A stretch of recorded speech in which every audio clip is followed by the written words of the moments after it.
लज्जा থাকা उचित, निर्लज्ज बेहाया। हाँ, वो मीटिंग करके करेगा। ये कोई हमारा पार्टी बीजेपी का माफिक नहीं है जो इंस्ट्रक्शन देता है होता है। हमारा पार्टी हमारा डेमोक्रेटिक सिस्टम फॉलो करके करते हैं। পশ্চিমবঙ্গ রাজনীতিতে নির্বাচনের পর শুরু হয়েছে নতুন করে তীব্র উত্তেজনা।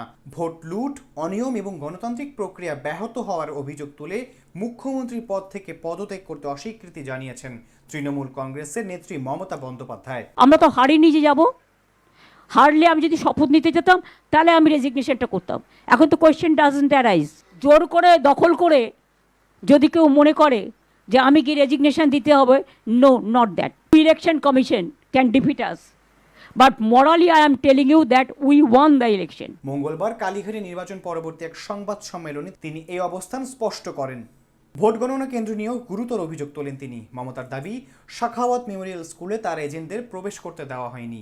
এর পাশাপাশি সিসিটিভি ক্যামেরা বন্ধ রেখে তার দলের কর্মীদের উপর শারীরিক নির্যাতন চালানো হয়েছে বলেও অভিযোগ করেছেন তিনি বলেন, আমার পেটে লাথি মারা হয়েছে, পেছনেও আঘাত করা হয়েছে। নারী হিসেবে আমি আজ অপমানিত।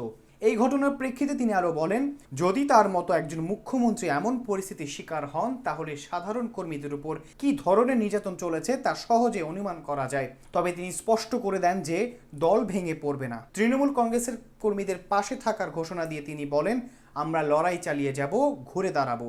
সংবাদ সম্মেলনে মমতা বন্দ্যোপাধ্যায় আরো বলেন, কেন পদত্যাগ করব, আমরা তো হারিনি, জোর করে ভোট লুট করা হয়েছে। ইস্তফার প্রশ্ন আসছে কোথা থেকে? তার দাবি, এই নির্বাচন ছিল সম্পূর্ণভাবে অনিয়মে ভরা এবং জনগণের প্রকৃত রায় এখানে প্রতিফলিত হয়নি। তিনি আরো বলেন, সাধারণভাবে হার জিত থাকলেও এবার পরিস্থিতি ভিন্ন। তার মতে এটি কোনো গণতান্ত্রিক পরাজয় নয়, বরং একটি পরিকল্পিত ষড়যন্ত্র।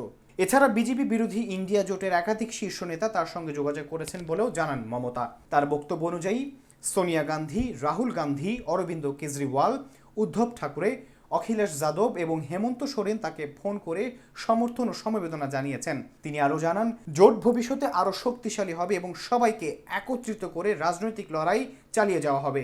অন্যদিকে রাজনৈতিক পরিস্থিতির মাঝে প্রতিক্রিয়া জানিয়েছেন বিজেপি নেতা শুভেন্দু অধিকারী। তিনি সাংবাদিকদের প্রশ্নের উত্তরে সরাসরি কোনো মন্তব্য না করে সংবিধানের দিকে ইঙ্গিত করেছেন। তার বক্তব্য ছিল, সবকিছুই সংবিধানে উল্লেখ রয়েছে, এর বাইরে আমার আর কিছু বলার নেই। এই ঘটনার পাশাপাশি পশ্চিমবঙ্গের রাজনীতিতে বড় ধরনের পরিবর্তনের ইঙ্গিত পাওয়া যাচ্ছে। 2026 সালের বিধানসভা নির্বাচনে বিজেপি 207টি আসন পেয়ে একক সংখ্যাগরিষ্ঠতা অর্জন করেছে বলেও জানা গেছে।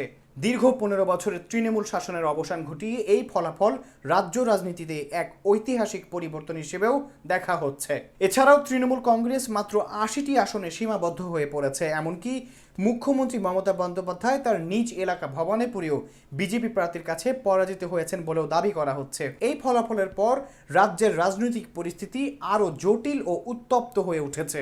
সব মিলিয়ে পশ্চিমবঙ্গ এখন এক গভীর রাজনৈতিক অস্থিরতার মাঝ দিয়ে যাচ্ছে, যেখানে অভিযোগ, পাল্টা অভিযোগ এবং ক্ষমতার লড়াই নতুন করে পরিস্থিতিকে আরও অনিশ্চিত করে তুলছে। প্রশ্ন উঠেছে, বিজেপির এই ঐতিহাসিক জয়ের পর মমতার এই অনড় অবস্থান রাজনীতিতে কী প্রভাব ফেলবে? আহমাদ ইমতিয়াজ, নিরপেক্ষ, সত্য প্রকাশে আপোষহীন।